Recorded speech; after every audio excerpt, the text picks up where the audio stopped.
Salut tout le monde, c'est Zach, Imperator sur FIFA et je suis le e-sporteur du RSC Anderlecht. Je représente le club d'Anderlecht depuis maintenant, c'est la 4e année, donc ça fait 3 ans. Et par contre, je fais de la compétition depuis FIFA 15, donc pour moi c'est un réel sacre d'avoir pu représenter un club de foot. À la base, je jouais depuis tout petit contre mon grand frère, qui me mettait des raclées incroyables. Et puis c'est de là qu'est né l'esprit compétitif un peu, donc j'aimais pas perdre aux jeux vidéo et donc je trouvais ça hyper frustrant de perdre alors que parfois je méritais de gagner, donc c'est ce qui se retranscrit aujourd'hui. Et c'est ce qui me permet aujourd'hui de faire de la compétition et d'aimer ce que je fais. Si mes souvenirs sont bons, c'était ISS 98. Si mes souvenirs sont bons, je suis né en 96, donc c'est pour vous dire un peu à quel moment de ma vie est-ce que j'ai commencé à jouer. Et ensuite, c'était sur PES. Selon moi, la meilleure édition de FIFA, vraiment, celle où c'était les gens les plus forts qui gagnaient, FIFA 17. Pourtant, je n'étais pas hyper performant dessus, donc c'est vraiment objectif de ma part de le dire, parce que je pense que c'est le jeu où les gens qui ont le plus grind le jeu et qui se sont le plus entraînés ont été le plus récompensés.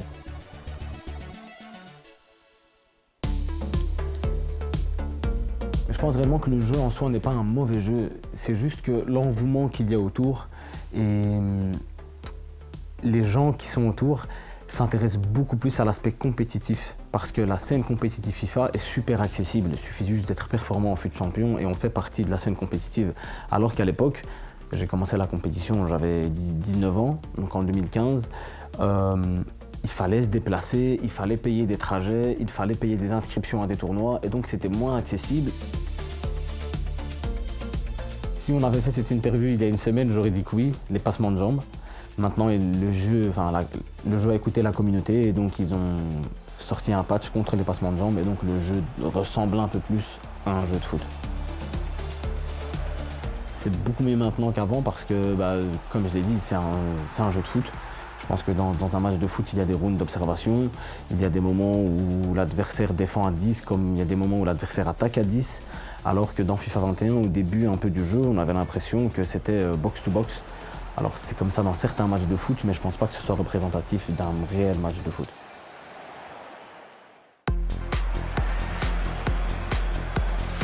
Cette année-ci, je m'oblige un peu à utiliser les skill moves parce que c'est ce qui fait la différence, mais je suis un adepte du beau jeu.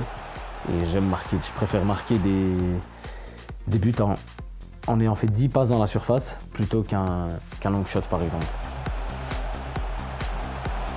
La croqueta cancel, c'est le fait d'annuler le geste technique qui fait que le joueur le fait à moitié et ça met le défenseur dans le vent.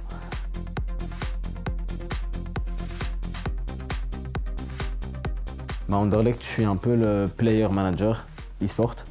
Donc je joue, mais en même temps je travaille autour pour développer l'e-sport en Anderlecht.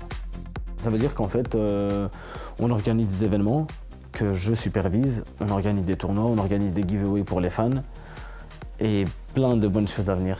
Donc tenez-vous à l'affût. Sur FIFA, j'ai pas forcément d'équipe préférée parce qu'on ne joue pas trop au mode normal, donc au mode avec les équipes que tout le monde utilise, on joue à Ultimate Team. Donc j'ai plutôt des joueurs préférés. Donc dans ceux-là, je citerai le GOAT, Cristiano. Et aussi Patrick Vieira cette année que j'aime beaucoup. Patrick Vieira Vieira, parce que c'est une sentinelle, c'est un milieu défensif incroyable que je regardais et avec qui je jouais à la console quand j'étais beaucoup plus jeune. Et donc je me rappelle de ce qu'il faisait sur le terrain et j'essaie de le refaire sur FIFA. Et ça marche plutôt pas mal.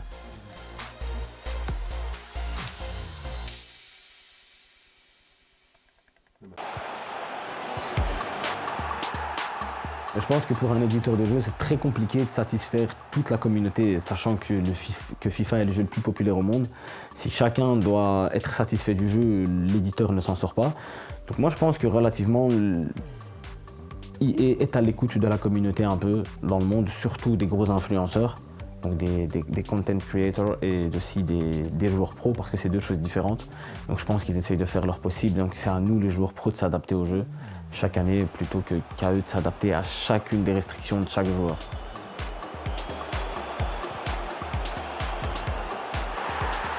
Bien sûr que c'est rageant les bugs du jeu, mais maintenant voilà, qui aujourd'hui, joueur de FIFA, qui a au moins 20 matchs sur le jeu, ne serait-ce que 20 matchs sur le jeu, peut dire que lui n'a jamais été avantagé dans FIFA.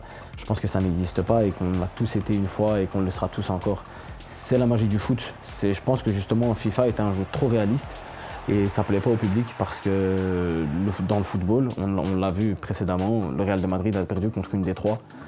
Je pense que s'il rejoue le match 10 fois, il le regagne 10 fois. Et c'est ce qu'on retrouve dans FIFA aussi. Parfois, on perd contre des adversaires qui sont beaucoup plus mauvais que nous. Et c'est la magie du football, quoi.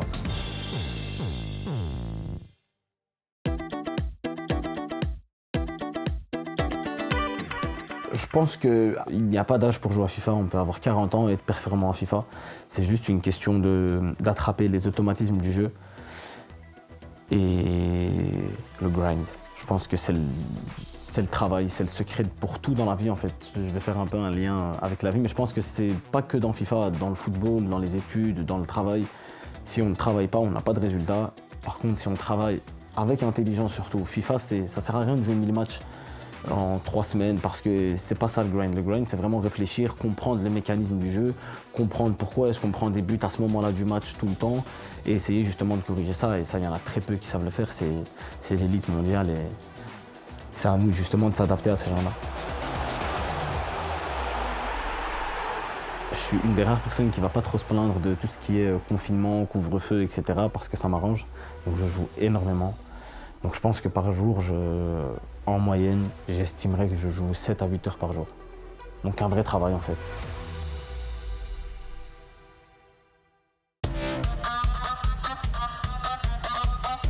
Et e-Devil, c'est je pense un rêve pour tout e-sportif belge, étant donné que c'est la sélection nationale, on représente notre pays.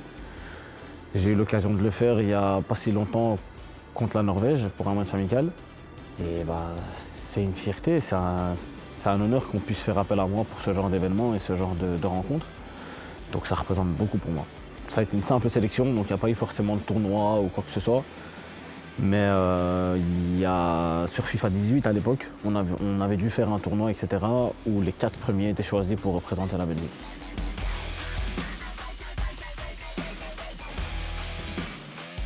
Le plus grand sacre, c'est être champion du monde, je pense. Les gens ne se rendent peut-être pas compte du titre de champion du monde ou de champion de quelque chose, mais c'est quand même être le premier dans le monde sur FIFA, le jeu le plus populaire au monde. Donc ça représente énormément.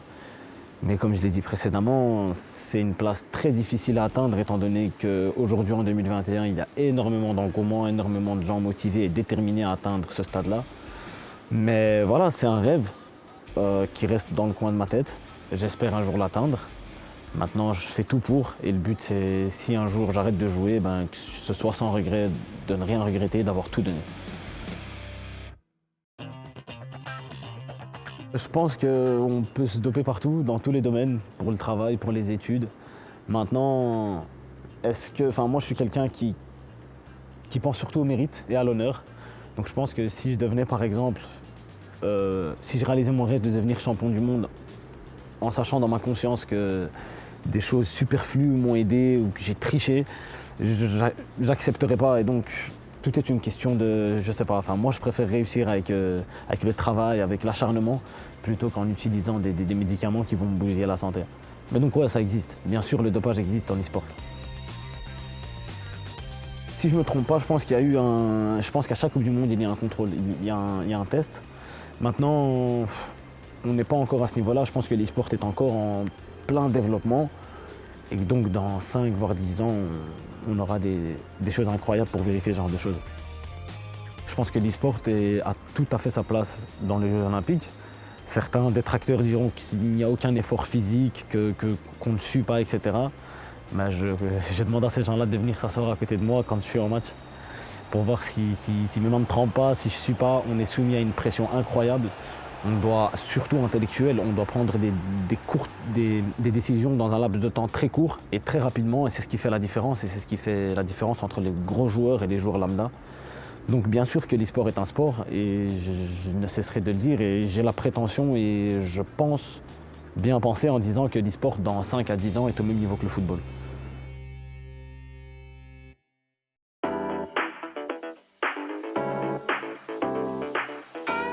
fair play dans l'e-sport, moi je suis quelqu'un qui n'ai jamais eu de problème avec personne sur la scène. Comme je t'ai dit, je suis l'ami de tout le monde. Et en même temps, je suis réservé, donc je me livre pas à n'importe qui. Et donc le geste que j'ai eu envers Ego, je l'aurais eu envers n'importe qui honnêtement. C'est pas parce que c'est lui. J'ai du respect pour lui comme j'ai du respect pour les autres joueurs de la Pro League. Et voilà, comme je l'ai dit, FIFA parfois avantage des joueurs. C'est le facteur un peu frustrant du jeu. Et je l'ai ressenti dans ce match-là. C'était un match serré où le jeu m'a un peu aidé pour égaliser. Donc je m'en suis excusé parce que voilà, j'ai senti qu'il fallait le faire et que c'était mon devoir en tant que professionnel de le faire. Je pense qu'on représente un club, c'est une entité, il y a une histoire derrière chaque club et donc c'est à nous un peu d'être des figures emblématiques. L'e-sport à notre niveau n'est que mental. Je pense qu'on arrive à un stade où on connaît tous le jeu de la même manière en fait. Qu'on soit dernier de la Pro League ou premier, je pense que le dernier grind peut-être autant que le premier, voire plus. C'est juste l'aspect mental qui fait gagner un match. Quand on est mené, de ne pas sortir de son match, c'est ce qui m'arrivait face à Eupen. J'étais mené 1-0, j'étais censé gagner ce match-là et je suis sorti de mon calme, je suis sorti de ma patience et c'est ce qui a fait que je prends 3-0. Donc je pense que l'aspect mental est primordial et que ça se travaille. Il y a des coachs mentaux qui sont à disposition, il y a des psychologues pour certains e-sportifs. Et ouais, l'aspect mental, c'est 99% d'un match FIFA aujourd'hui.